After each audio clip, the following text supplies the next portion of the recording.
Hello everyone, welcome to LearnMate Academy. I am Manaka Sundosh, your online teacher. നമ്മളുടെ ഇന്നത്തെ video എന്ന് പറയുന്നത് professional കോഴ്സായ CA അഥവാ chartered അക്കൗണ്ടൻറ്റിൻ്റെ full explanation ആണ് കേട്ടോ. ഒരുപാട് സ്റ്റുഡൻസിന് ആഗ്രഹം ഉണ്ടാവില്ലേ CA എടുക്കണമെന്ന്. പക്ഷേ ഇതിൻ്റെ ഡ്യൂറേഷൻ, എക്സാംസ്, അതുപോലെ തന്നെ ഇത് സിമ്പിളാണോ ഡിഫിക്കൽട്ടാണോ അങ്ങനെയൊക്കെ ആലോചിച്ച് വെറീഡായിട്ട് വേണോ വേണ്ടിയോ എന്ന് ആലോചിക്കുന്ന സ്റ്റുഡൻസ് ഉണ്ടാവില്ലേ, അവർക്കൊക്കെ വേണ്ടിയുള്ളൊരു സൊല്യൂഷൻ വീഡിയോ ആണ് നമ്മുടെ ഇന്നത്തെ എന്ന് പറയുന്നത്.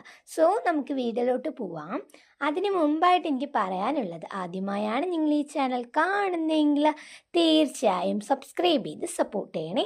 അപ്പോൾ നമുക്ക് എന്താണ് CA, ഇതിൻ്റെ ഡ്യൂറേഷൻ എങ്ങനെയാണ് വരുന്നത്, എത്ര ലെവൽസ് ഓഫ് എക്സാംസ് ഉണ്ട്, അതാരാണ് കണ്ടക്ട് ചെയ്യുന്നത്, ഇതിൻ്റെ സാലറി ലെവൽ, അങ്ങനെ എല്ലാ ഡീറ്റെയിലും ഈ ഒരൊറ്റ വീഡിയോയിൽ നോക്കാം കേട്ടോ. സോ വീഡിയോ സ്കിപ്പ് ചെയ്യാതെ മുഴുവനായിട്ട് കാണാൻ കൂടെ ശ്രമിക്കുക. അപ്പോൾ നമുക്ക് ആദ്യം നോക്കാൻ പോകുന്നത് CA അഥവാ ചാർട്ടേഡ് അക്കൗണ്ടൻറ്റ് എന്താണ് എന്നുള്ളതാണ് കേട്ടോ. പ്രൊഫഷണൽ അക്കൗണ്ടിങ് കോഴ്സാണ് നമ്മുടെ CA എന്ന് പറയുന്നത്. അതുപോലെ തന്നെ കമ്പനികളുടെ ഫിനാൻസ്, ഓഡിറ്റ്, ടാക്സ്, അക്കൗണ്ട്സ് തുടങ്ങിയ എല്ലാ കാര്യങ്ങളും കൈകാര്യം ചെയ്യുന്നതാണ് CAക്കാരുടെ മെയിൻ ജോബ് എന്ന് പറയുന്നത്. ഇതിന് ഏറ്റവും ഹൈലൈറ്റ് ആയിട്ടുള്ളൊരു തിങ്ങാണ്, വളരെ ഹൈ റെസ്പെക്റ്റും അതുപോലെ തന്നെ ഹൈ ലെവൽ സാലറിയും മേടിക്കുന്ന വ്യക്തികളാണ് നമ്മുടെ CAക്കാർ അഥവാ chartered accountant. Okay, then CA course അല്ലേ, നമ്മുടെ ചാർട്ടേഡ് അക്കൗണ്ടൻറ്റ് കോഴ്സിൽ എക്സാംസും ട്രെയിനിങ് അതുപോലെ തന്നെ രജിസ്ട്രേഷൻ ഫീസൊക്കെ നമ്മൾ ആർക്കാ പേ ചെയ്യേണ്ടതെന്ന് അറിയണ്ടേ. Institute of Chartered Accountants of India ആണ് നമ്മുടെ എക്സാംസ് അതുപോലെ തന്നെ ട്രെയിനിങ്, വിജയികളെ പ്രഖ്യാപിക്കുക, ഇതൊക്കെ ചെയ്യുന്നത് നമ്മുടെ ICAI എന്നറിയപ്പെടുന്ന Institute of Chartered Accountants of India ആണ് കേട്ടോ. നെക്സ്റ്റ് നമ്മൾ നോക്കാനായിട്ട് പോകുന്നത് CA കോഴ്സ് കംപ്ലീറ്റ് ചെയ്യാനായിട്ട് 3 ലെവൽസ് ആണ് മെയിൻലി ഉള്ളത്. ഫസ്റ്റ് വൺ ആണ് foundation level, second one intermediate level, third one final level. അപ്പോൾ നമുക്ക് ആദ്യത്തെ ലെവലായ ഫൗണ്ടേഷൻ ലെവൽ എന്താണെന്ന് നോക്കാം. അപ്പോൾ നമ്മളിപ്പോൾ +2 കഴിഞ്ഞ സ്റ്റുഡൻസ് ആണ്, എനിക്ക് CA ആവണം എന്ന് ആഗ്രഹിക്കുകയാണെങ്കിൽ നിങ്ങൾക്ക് എന്തായാലും ഫൗണ്ടേഷൻ ലെവൽ ആവശ്യമാണ്. അതേ സ്ഥാനത്ത് ഇപ്പോൾ നിങ്ങൾ ഡിഗ്രി കഴിഞ്ഞ സ്റ്റുഡൻസ് ആണെങ്കിൽ നിങ്ങൾക്ക് ഫൗണ്ടേഷൻ ലെവൽ ഇല്ലാതെ ഇൻ്റർമീഡിയറ്റ് അതായത് സെക്കൻഡ് ലെവലിലേക്ക് പോകാവുന്നതാണ് കേട്ടോ. അപ്പോൾ നിങ്ങളുടെ +2 കഴിഞ്ഞ സ്റ്റുഡൻസ് ആയതുകൊണ്ട് തന്നെ ഫൗണ്ടേഷൻ ലെവൽ നിങ്ങൾക്ക് നിർബന്ധമാണ്. അപ്പോൾ ഈ ഫൗണ്ടേഷൻ ലെവൽ എഴുതുന്ന എല്ലാവരും എന്തായിരിക്കും, +2 കഴിഞ്ഞ സ്റ്റുഡൻസ് തന്നെ ആയിരിക്കും കേട്ടോ. അപ്പോൾ ഈ ഫൗണ്ടേഷൻ ലെവലിൽ ബേസിക് ആയിട്ട് പഠിക്കാനുള്ള കുറച്ച് സബ്ജക്ട്സ് ഉണ്ട്. അപ്പോൾ അത് ഏതൊക്കെയാണെന്ന് നോക്കാം. Principles of accounting, business laws, maths അല്ലെങ്കിൽ സ്റ്റാറ്റിസ്റ്റിക്സ്, എക്കണോമിക്സ്. ഓക്കെ, അപ്പോൾ ഇങ്ങനെ 4 കാര്യങ്ങളാണ് നമ്മൾ ബേസിക് ആയിട്ട് വരുന്ന സബ്ജക്ട്സ്. അപ്പോൾ നമുക്ക് നോർമലി അറിയാം അല്ലേ, പ്രിൻസിപ്പിൾസ് ഓഫ് അക്കൗണ്ടിങ് എന്ന് പറയുന്നത് അക്കൗണ്ടിങ്ങിൻ്റെ ചില പ്രിൻസിപ്പിൾസും കാര്യങ്ങളും തിയറി ഓറിയൻറ്റഡ് തന്നെയാണ്. അപ്പോൾ അത് നിങ്ങൾ പഠിക്കേണ്ടതായിട്ട് വരുന്നു. ഇതിൽ ചെറിയ ടൈപ്പിൽ പ്രോബ്ലം കൂടെ വരുന്നുണ്ട്. നെക്സ്റ്റ് ആണ് ബിസിനസ് ലോ എന്ന് പറയുന്നത് അല്ലേ, ബിസിനസ്സിൻ്റെ നിയമങ്ങൾ. അപ്പോൾ ഇതിലും കുറച്ച് തിയറി ഓറിയൻറ്റഡ് ആണ്, കുറച്ച് നല്ല നമ്മൾ നന്നായിട്ട് ഹാർഡ് വർക്ക് ചെയ്യുകയാണെങ്കിൽ ഏതൊരു സ്റ്റുഡൻറ്റും അച്ചീവ് ചെയ്യാൻ പറ്റുന്നതാണ് നമ്മുടെ CA എന്ന് പറയുന്നത് കേട്ടോ. സോ ബിസിനസ് ലോ എന്നത് പറയുന്നത് കംപ്ലീറ്റ്ലി തിയറി ഓറിയൻറ്റഡ് പേപ്പർ ആയിരിക്കും. Then maths or statistics. ഈ മാത്സ് കേൾക്കുമ്പോൾ തന്നെ ഒരുപാട് സ്റ്റുഡൻസ് പേടിക്കില്ലേ, അയ്യോ മാത്സ് ഉണ്ടോ എന്നാൽ പിന്നെ എന്നെക്കൊണ്ട് പറ്റില്ല, അല്ലെങ്കിൽ മാത്സ് എനിക്ക് എങ്ങനെ പോലും തലയിൽ കയറില്ല എന്നൊക്കെ ആലോചിച്ചിരിക്കുന്ന സ്റ്റുഡൻസ് ഉണ്ടാവില്ലേ. അവരോട് എനിക്ക് പറയാനുള്ളത്, ഇവിടുത്തെ മാത്സ് അല്ലെങ്കിൽ സ്റ്റാറ്റിസ്റ്റിക്സ് എന്ന് പറയുന്നത് നിങ്ങൾ +2 വരെ പഠിച്ച ചെറിയ മാത്സ് ആയിരിക്കും കേട്ടോ. അതായത് നമ്മൾ +2 പാസ്സായ സ്റ്റുഡൻസ് ആണെങ്കിൽ ഡെഫിനറ്റ്ലി നിങ്ങൾക്ക് ഈ ഒരു മാത്സ് പെട്ടെന്ന് ക്യാച്ച് ചെയ്ത് അല്ലെങ്കിൽ ഈ ഒരു മാത്സ് നിങ്ങൾക്ക് പെട്ടെന്ന് അണ്ടർസ്റ്റാൻഡ് ചെയ്യാനായിട്ട് പറ്റും. അത്രയ്ക്കും ചെറിയ ലെവലിലായിരിക്കും ഈ ഒരു ഫൗണ്ടേഷൻ ലെവലിൽ ഈ ഒരു പ്രോബ്ലംസ് ഒക്കെ വരുന്നത്. നെക്സ്റ്റ് ആണ് എക്കണോമിക്സ്. എക്കണോമിക്സും പേടിക്കണ്ട, നിങ്ങൾ +1 +2 പഠിച്ച അതേ എക്കണോമിക്സ് തന്നെയായിരിക്കും ഫൗണ്ടേഷൻ ലെവൽ വരുന്നുണ്ടാവുക കേട്ടോ. അതിന് വെച്ച് ചെറിയൊരു രീതിക്ക് മാത്രമേ നിങ്ങൾക്ക് ഡിഫിക്കൽട്ടി ഫേസ് ചെയ്യേണ്ടതായിട്ട് വരുന്നുള്ളൂ. ഇനി നമ്മുടെ ഫൗണ്ടേഷൻ ലെവൽ കഴിയാൻ ഏകദേശം ഡ്യൂറേഷൻ എത്രയാണെന്ന് നോക്കാം. 4 to 6 months ആണ് നമ്മുടെ ആ ഒരു ഡ്യൂറേഷൻ എന്ന് പറയുന്നത്. അതായത് നിങ്ങൾക്ക് എക്സാം പ്രിപ്പയർ ചെയ്യാനും നിങ്ങളിപ്പോൾ കോഴ്സിന് പോകുന്ന സ്റ്റുഡൻസ് ആണെങ്കിൽ അവിടെ അത് കംപ്ലീറ്റ് ചെയ്യാനൊക്കെ ഏകദേശം 4 to 6 മാസം വരെയാണ് ഈ ഒരു ഫൗണ്ടേഷൻ ലെവലിന് ടൈമായിട്ട് വരുന്നത്. Okay, then intermediate level. Foundation level പാസ്സായ സ്റ്റുഡൻസിന് മാത്രമാണ് സെക്കൻഡ് ലെവലായ ഇൻ്റർമീഡിയറ്റ് ലെവലിലേക്ക് പോകാനായിട്ട് സാധിക്കുക. അപ്പോൾ ഇവിടെ വരുന്ന സബ്ജക്ട്സ് ഏതൊക്കെയാണെന്ന് നോക്കാം. First one accounting, second one corporate laws, third one cost accounting, fourth one taxation, fifth one financial management. Okay, അപ്പോൾ അക്കൗണ്ടിങ് എന്ന് കേൾക്കുമ്പോൾ തന്നെ നമുക്കറിയാം അല്ലേ, അത് പ്രോബ്ലം ഓറിയൻറ്റഡ് പേപ്പറാണ്. പക്ഷെ വളരെ ഡിഫിക്കൽട്ടും കാര്യങ്ങളൊന്നും ഇല്ല കേട്ടോ. നമ്മൾ കുറച്ച് ശ്രദ്ധിക്കണമെന്നുണ്ടെങ്കിൽ നമുക്കിതിലുള്ള പ്രോബ്ലംസ് ഒക്കെ ഈസി ആയിട്ട് മനസ്സിലാക്കാൻ കൂടെ സാധിക്കുന്നു. നെക്സ്റ്റ് ആണ് കോർപ്പറേറ്റ് ലോസ്. അതായത് ഇത് തിയറി ഓറിയൻറ്റഡ് പേപ്പറാണ്, കംപ്ലീറ്റ്ലി തിയറി മാത്രമായിരിക്കും ഇവിടെ ഉണ്ടാവുക. Then cost accounting. നമ്മുടെ ഫിനാൻഷ്യൽ അക്കൗണ്ടിങ്ങിനെയും വെച്ച് കുറച്ചും കൂടെ ഡിഫറൻസ് ആയിട്ടുള്ള പ്രോബ്ലംസ് അല്ലെങ്കിൽ കുറച്ചും കൂടെ രീതിക്ക് എന്ന് വെച്ചാൽ കമ്പാരിറ്റീവ്ലി കോസ്റ്റ് അക്കൗണ്ടിങ് കുറച്ചുകൂടെ ഈസി ആയിരിക്കും കേട്ടോ. അപ്പോൾ ഇവിടെ വരുന്നതാണ് കോസ്റ്റ് അക്കൗണ്ടിങ് എന്ന് പറയുന്നത്. ദെൻ ടാക്സേഷൻ, ടാക്സ് റിലേറ്റഡ് കാര്യങ്ങളൊക്കെ വരുന്നുണ്ട്. പിന്നെ ഫിനാൻഷ്യൽ മാനേജ്മെൻറ്റ് കേട്ടോ. നമ്മുടെ ഫിനാൻഷ്യൽ അക്കൗണ്ടിങ് തന്നെ, പക്ഷേ ഇവിടെ കുറച്ചും കൂടി തിയറി ആയിരിക്കും നമ്മൾ മെയിൻലി ഫോക്കസ് ചെയ്യുന്നത്. അപ്പോൾ ഇൻ്റർമീഡിയറ്റ് ലെവലിൽ ഇങ്ങനെ കുറച്ച്, അതായത് 5 കീ സബ്ജക്ട്സ് ആണ് നിങ്ങൾ കംപ്ലീറ്റ് ചെയ്യാനായിട്ട് പോകുന്നത്. അപ്പോൾ ഇതിൻ്റെ ഡ്യൂറേഷൻ എന്ന് പറയുന്നത് ഏകദേശം 8 to 10 months ആണ് കേട്ടോ. അതായത് നിങ്ങൾ ആ ട്രെയിനിങ് കംപ്ലീറ്റ് ചെയ്യാൻ അല്ലെങ്കിൽ ആ കോഴ്സ് കംപ്ലീറ്റ്ലി പഠിപ്പിക്കാനായിട്ട് 8 to 10 മാസം വരെയാണ് നമ്മുടെ ടൈം എന്ന് പറയുന്നത്.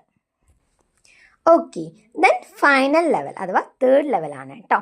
ഇൻ്റർമീഡിയറ്റ് പാസ്സായി കഴിഞ്ഞ സ്റ്റുഡൻസിന് മാത്രമാണ് ഫൈനലിലേക്ക് പോകാനായിട്ടുള്ള ചാൻസ് ഉള്ളത്. ഓക്കെ, അപ്പോൾ ഇതിൽ വരുന്ന സബ്ജക്ട്സ് ആണ് advanced accounting, auditing, financial reporting, strategic management, direct and indirect tax. Okay, അപ്പോൾ അഡ്വാൻസ്ഡ് അക്കൗണ്ടിംഗ് എന്ന് പറയുമ്പോൾ നമുക്കറിയാമല്ലേ, നമ്മുടെ അക്കൗണ്ടിങ് സിസ്റ്റം അല്ല, കുറച്ചും കൂടെ നല്ല രീതിക്കുള്ളത് അല്ലെങ്കിൽ കുറച്ചും കൂടെ ചേഞ്ചസ് വരുന്ന ഒരു അക്കൗണ്ടിങ് ആണ് അഡ്വാൻസ്ഡ് എന്ന് പറയുന്നത്. കുറച്ചും കൂടി നമ്മൾ മുന്നോട്ട് നിൽക്കാമെന്ന് പറയില്ല, അതുപോലത്തെ അക്കൗണ്ടിങ് നിങ്ങൾ പഠിക്കേണ്ടതായിട്ട് വരുന്നു.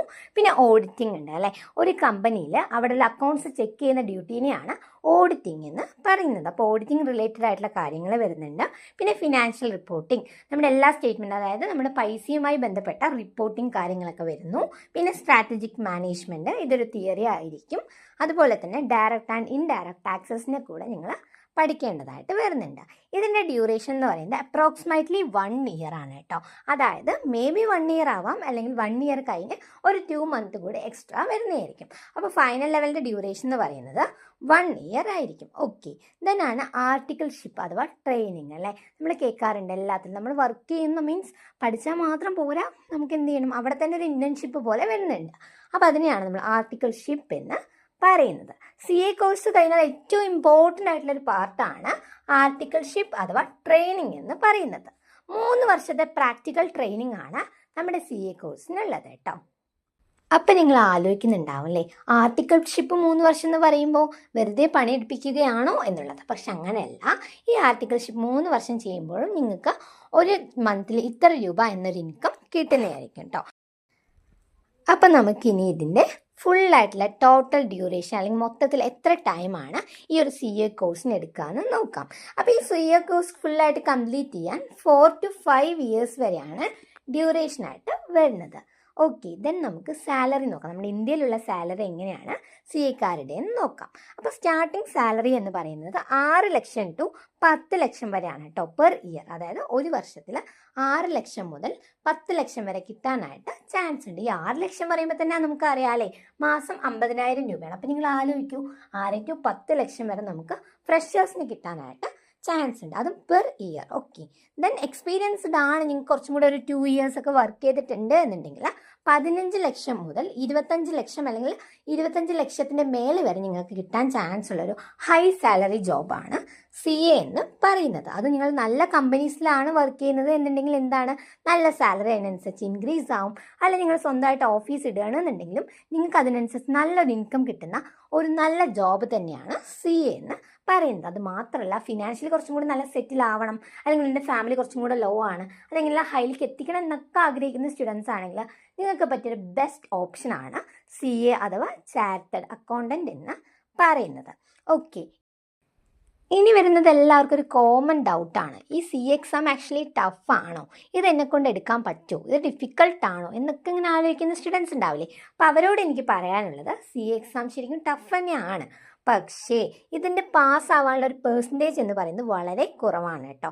അതായത് മറ്റ് എക്സാമിനെ പോലെ 90 above ഒന്നും ആവശ്യമില്ല. വളരെ കുറവ് പെർസെൻറ്റേജ് ഉണ്ടെങ്കിൽ നിങ്ങൾക്ക് എന്ത് ചെയ്യാൻ പറ്റും, CA പാസ്സാവാനായിട്ട് സാധിക്കും. പിന്നെ ടഫ് ആണോ എന്ന് ചോദിക്കുന്നവരോട് എനിക്ക് ഒന്നുകൂടെ പറയാനുള്ളത്, നമ്മൾ കറക്റ്റായിട്ടാണ് നന്നാളെടുത്ത് നന്നാൾ പഠിക്കുക. അതുപോലെ തന്നെ പ്രോബ്ലംസ് ഒക്കെ ഡെയിലി വർക്കൗട്ട് ചെയ്യുന്ന സ്റ്റുഡൻസ് ആണെങ്കിൽ തീർച്ചയായിട്ടും നിങ്ങൾക്ക് CA എന്ന ഡ്രീം അച്ചീവ് ചെയ്യാനായിട്ട് സാധിക്കും. അതുപോലെ തന്നെ എപ്പോഴും നമുക്ക് കൺസിസ്റ്റൻസി വേണം കേട്ടോ.